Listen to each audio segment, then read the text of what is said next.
Hello students, hope you all are doing great. I'm Achal Chaudhary working as an assistant professor in management department. Today I'm going to share an online video on principles of management. If you haven't seen my previous videos, then please check them once as this video is linked up with the previous videos and this video will not be helpful if you haven't seen my previous videos. And link of the previous videos has been given in the description below. Please check them once.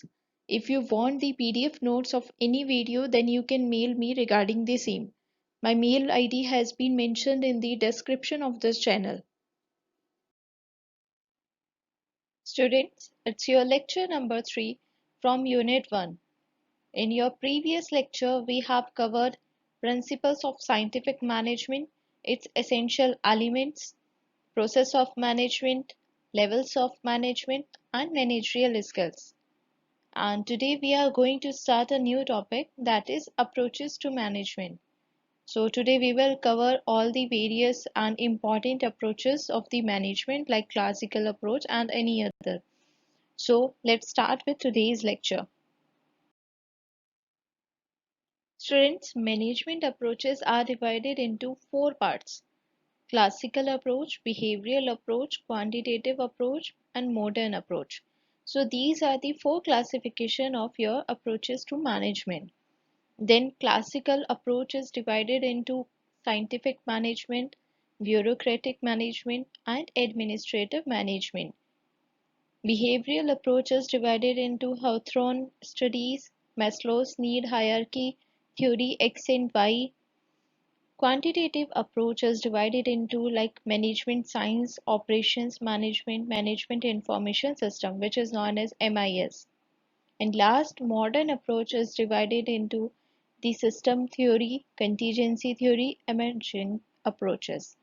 So basically, students, in out of these 12 studies, you have already studied many of the theories, many of the approaches, right? Like Maslow's hierarchy need, you must have read about it, and you have read about the scientific management, administrative management, theory X and Y.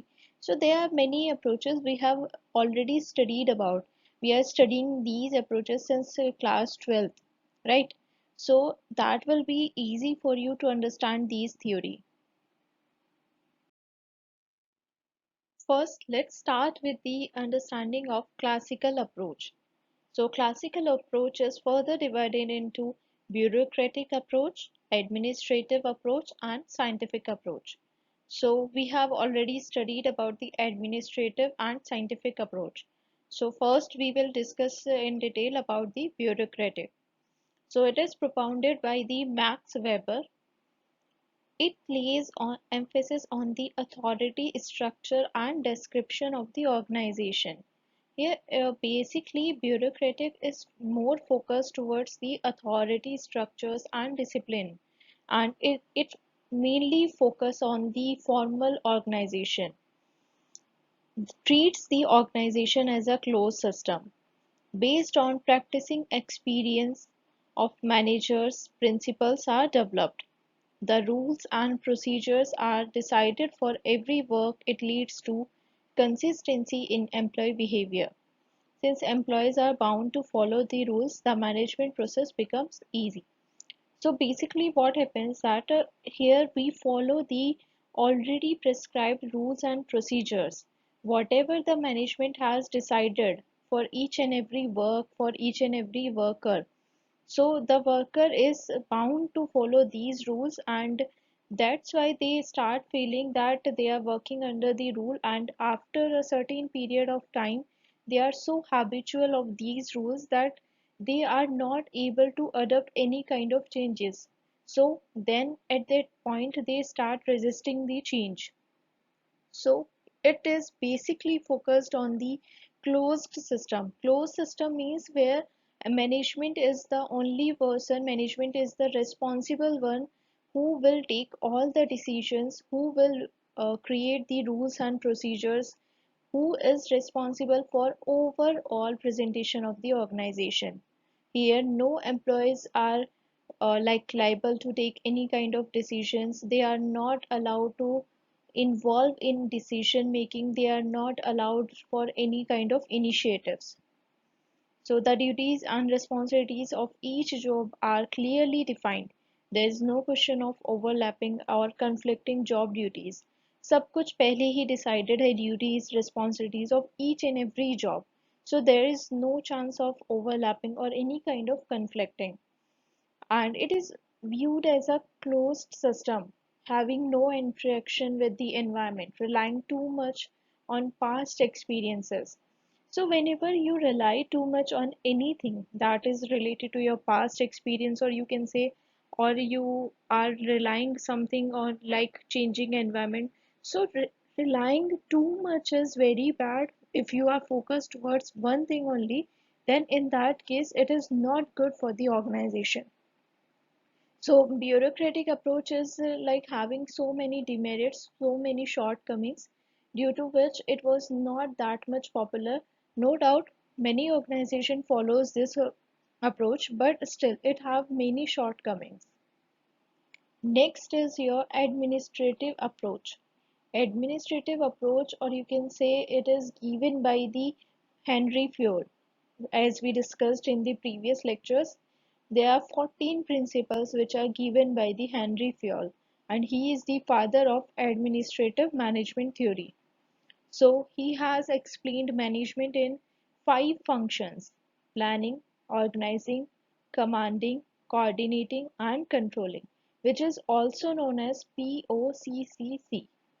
So basically, Henry Fayol has focused towards his 14 principles. According to him, an organization should focus on these principles. It should be based on these principles only, like discipline, division of work, authority and responsibility, unity of command, unity of direction, subordination of individual to general interest, remuneration, centralization, scalar chain, order, equity, stability of tenure, initiative, and esprit de corps.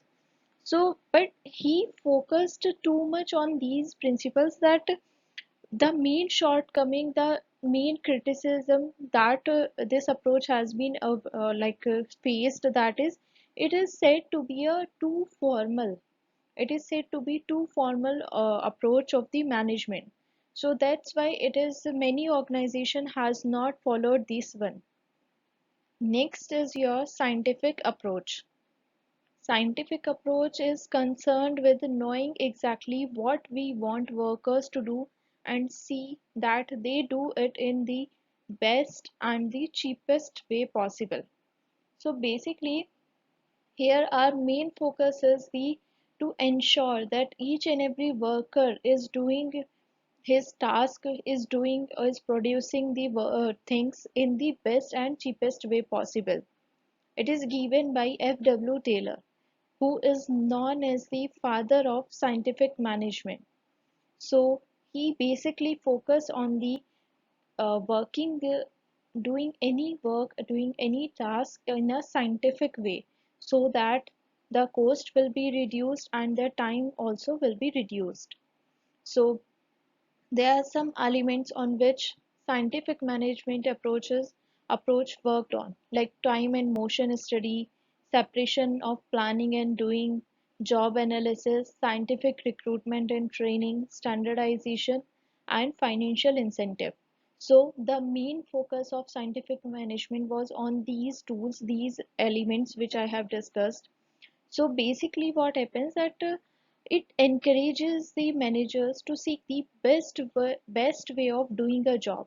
Here we know, and here we conclude or we find out the best way of doing a job, and in how much time period we can do that job, we can complete that particular job.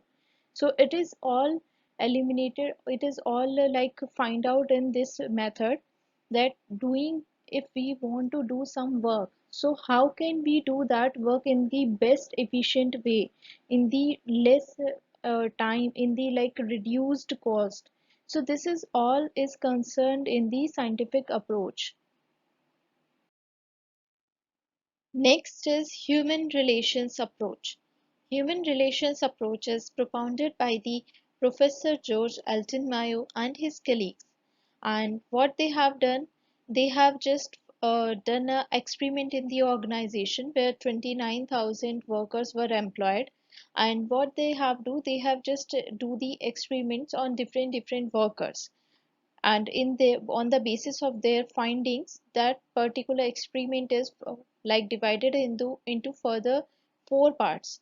First, elimination experiments, relay assembly test room, interviewing program, and bank wiring test room. So in elimination method, first let's discuss about the elimination experiments. So what we have done here, they have just divided the group of employees into two different categories. First was controlled group and the other one was uncontrolled group, or you can say free group. So what they have do, they have just like one group was which was controlled group, under which constant level of illumination was there, and in the other group which is called as the test group worker, under changing levels of illumination. So here the main focus is to find out that how the employees are going to behave if they are controlled, if their actions are controlled, and how will they perform if they are not being observed, their actions are not being controlled. So the post-test productivity of the two groups was then compared, and it was found that illumination affected production only marginally. So there was not that much a big difference between both of these two groups. So it is concluded that whenever you are giving the task to the employees, to the workers, they will perform it in the best way. Whatever they can do, they will do the best, whatever they are, whatever it is possible by them. So this is was the illumination experiment. Next was the relay assembly test room. So in relay assembly test room, what was happened, the a group of six women workers who were friendly to each other was selected for this experiment, and these workers, women workers, was told about the experiment and were made to work in a very informal atmosphere with their superior. So what they have to, that superior also worked with them as a very friendly way. He guided them and he was behaving very friendly, and these all six women were also behaving, working in a friendly way. So what was happened then, what was the conclusion? That was a surprisingly conclusion that researchers found that the production of the group had no relation with the working condition. Although they were working in a very informal way, although they were working in a very friendly zone, but that doesn't impact their production, that doesn't impact their output. They worked in the same way as they were working before. They were like they have completed all of their tasks. There was no delay in the production, there was no delay in their working conditions or working things. Next is interviewing program. Interviewing program means like here what management does, they just interviewed all the workers so that they will get to know what exactly the workers are looking for, what are their demands, how they want to work in the organization. So here what happened, that interviews was done of the 20,000 workers. Here 20,000 workers were interviewed and they were asked relating to the type of supervision, working condition, living conditions, and these kind of questions were asked. So, but since the replies were guarded, the technique was changed to non-directive type of interview. So here each and every worker was free to talk. They are free to tell about what exactly they are looking for, what exactly they want in the organization. So they were free to talk. And this study revealed that workers and social relation inside the organization influence their attitudes and behaviors. Whenever the workers having their social relation or informal relation in the organization, that only impact on their attitudes and behaviors. Their production will not be get impacted, but their attitude will get impact, their behavior will also change, because now they will feel free that they are working in the organization. That is good, but apart from that their social needs are also fulfilled. by like they are able to talk to each other, they can develop a informal relation in the organization, so they will not feel bounded some way. Next is bank wiring test room. Bank wiring test room में क्या हुआ था, there was a 14 man whose depth observation was taken. They were making terminal banks of telephone wiring assemblies to determine the effect of informal group norms and formal economic incentives on productivity. So here two conditions was given, that they will be allowed informal group norms and formal economic incentives. So they have worked whatever, like see, if you are giving the formal informal group and you are giving some formal incentives also to the workers, so that doesn't mean that they will work beyond their capabilities, beyond their capacity. They will still work in the same capacity which they were working before. If you ask the employees to work for 10 hours or you can say 12 hours, so he or she may work for 10 12 hours, but if you want that the worker will work for 18 hours for the sake of incentive, then it is not possible for that worker to work for 18 hours. It's not actually possible. No doubt you can give him incentive, you will give the incentive informal group or you can say a friendly working environment, but still the capacity will remain same. It can be extended up to 1 hour or 2 hour maximum, but it can't be extended so much that a worker is not able to work. So this was all which was concluded by the Elton Myers approach. They have done experiment and they concluded that the behavior of the employees changes through the working environment, changes through the informal group or is there, or with the authority, and you can say with the foundations which the organization is giving on them, which is relying on them. So it has an impact on these workers. System approach. System concepts have broad applicability. Systems have boundaries, but they also interact with the environment, external environment. Organizations are open system here. It is not bounded towards the rules and procedures only. It is an open system here, recognizes importance of studying interrelatedness of planning, organizing and controlling in an organization, as well as the many subsystems. Here all the subsystems are considered. So basically, system is a set of interrelated or separate parts working towards a common purpose. Here, all the activities are related into different parts, different separate parts, or but they are interrelated somehow. They are interrelated towards a common objective, common or goals. So that is your system. System approach to management views the organization as a unified, purposeful system composed of interrelated parts. So, system approach assumes that organization is as a whole एक unique personality है, where there are different subcategories are there, and also these categories are divided into different parts, but the purpose or the objective behind those activities, all the activities, is same, that is a common objective. It aims at meaningful analysis of organization and their management. It facilitates the interaction between organization and its environment. The guide manager to avoid analyzing problem in isolation and to develop an integrated approach.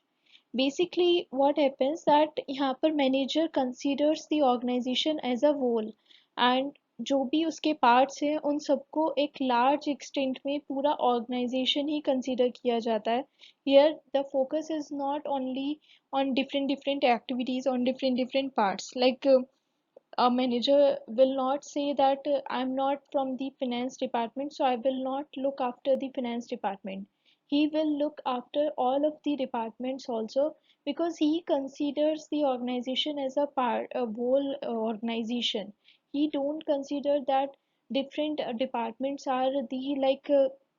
कोई भी department अलग है, that is not included in the organization. He assumes that he is responsible for each and every task. System oriented manager would make decisions only after they have identified impact of these decisions on all other departments and the entire organization. So they must intervene their department with the total organization and communicate with all other departments, employees, and each other. So basically here what we assume, as I told you, that here we assume that organization works as a whole. Here all the departments are interrelated. They are somehow interrelated with each other, and each employee is also interrelated with each other. So because here the main objective is the organizational goal. Here we are focused towards the achievement of the organizational goals. This is your system approach.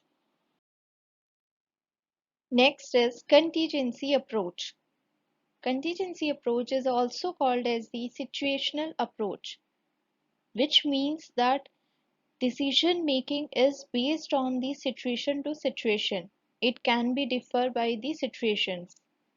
It is developed by managers, consultants, and researchers who tried to apply for real life situation. Here we focus on the solution of the real life situation. Some management concepts are very effective in one situation. The same management concept is failed in other situation, because here whatever the decision we are taking, whatever the decision we are going to take, so that have a different impact on the different situations. Suppose if you have taken the like some decision regarding one situation, it's not sure that particular decision will be effective in the second other situation also. It will be effective or other for other situation also. So it's not like that. The decision changes with the situations. The contingency which seeks to understand the interrelationship within and among subsystems are well as between the organization and its environment, and to define patterns of relationships or configuration of variable. So basically what happens is, student, that different situation requires the application of different management techniques. Suppose a particular situation can be tackled by the management overview only, like suppose कोई situation आती है, in that situation management just simply simplify all the situation to the employees. He just mentioned the like solution in the oral way only. उन्होंने management ने सिर्फ समझाया और situation handle हो गई. But it can't be done in all the situation.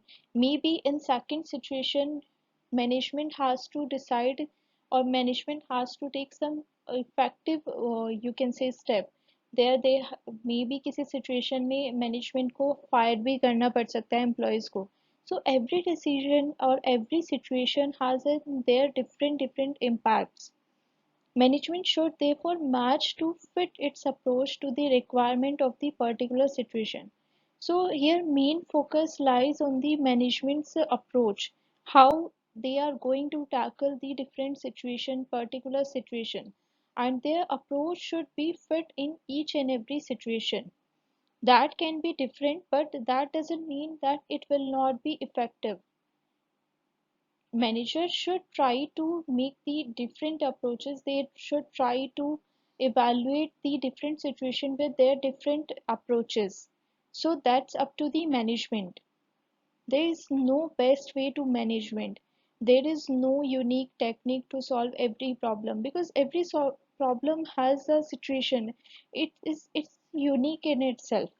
There is nothing like कि सिचुएशन का कोई बेस्ट एग्जांपल या फिर कोई बेस्ट वे ही होना चाहिए, कोई बेस्ट टेक्निक ही होनी चाहिए to solve that particular problem. It's up to the management's capability. वो किस तरीके से प्रॉब्लम को सॉल्व करने जा रहे हैं, how uniquely they are tackling that situation. Ideas वही रहेंगे, techniques will remain same, their approaches will remain same, but situation will differ. So they should know कि किस situation में कौन सी approach लगानी है, किस सिचुएशन को किस तरीके से टैकल करना है. It's up to the managers. Manager have to devise methods and to learn when and how to apply each one. So this is your contingency approach. So students, that's it for today's lecture. In next video, we will continue your unit 1. So here is a question related to today's topic. Explain in brief different approaches to management. So you have to solve this question. Whatever the approach we have discussed today, so you can write down these approaches in here in this question. And there are like 2 or 3 more approaches which we will discuss in your next lecture. So if you face any difficulty, you have any doubt, then do let me know. I will clear your doubts. Thank you so much for your time. Stay tuned for more videos.